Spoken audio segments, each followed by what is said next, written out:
Hey, Jason from xFanatical here. In this short video, I will demonstrate how to generate apps reporting and getting alerts in Google Workspace using xFanatical Foresight automation tool. As an administrator of your organization, you have access to all the administrative information. Now, instead of presenting them bluntly, you can create a report and share these details. These reports produce a series of charts and graphs that contain data about your domain's users. You can monitor and examine the potential security risks. Although Google Admin Console does provide exporting these apps reports, but it does not have an automation alert feature via email when an app has unauthorized access and performs unusual activities in your Google account.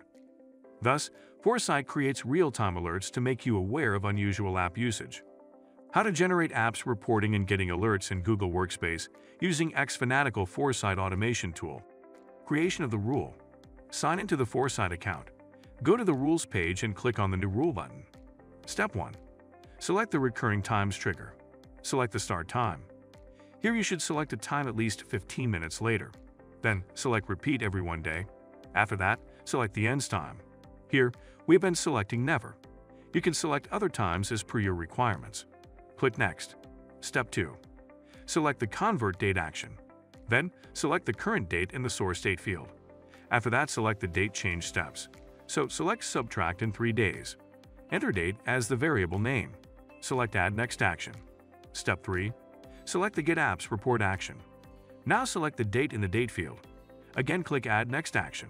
Step 4. Select the If action. Then select the exchanged email count variable and is greater than the operator and email count 2 in branch 1. Click Add Next action. Step 5. Select Email action. Enter the manager's email and select a subject line. Now create an email body and insert the exchange email count variable. Click the If action again from the workflow diagram on the right side. Now select the drive storage used variable is greater than the operator and 100 megabytes in branch 2.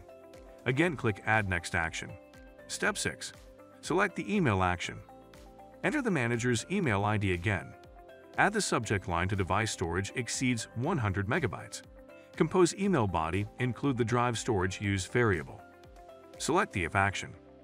Select the 7 days logins variable, then choose the is greater than operator and set it to 99 times. Click Add Next action. Step 7. Select Email action. Enter the manager's email ID, create a subject line, and compose the email body. Make sure to insert the 7 days logins variable in the email body. Return to the If action and set branch 4. Select the Anyone with Link Shares variable. Choose the is greater than operator and set it to 15. Select Add Next action. Step 8. Choose the email action. Enter the email ID and add the subject line to Anyone with Link Shares. Create the email body and insert the Anyone with Link Shares variable. Click Review. Step 9. Enter the rule name and click Create, verifying the result. The rules have now been created. A notification will appear in the top right-hand corner. Click on it, then select View Log. It's simple and easy. If you have yet to install Foresight, apply for a 14 days trial. If you like our video, hit the thumbs up. Also, subscribe to our channel and press the notification bell icon to get notifications about the news, trends, and products that help you manage your business very well. To learn more, please visit xfanatical.com.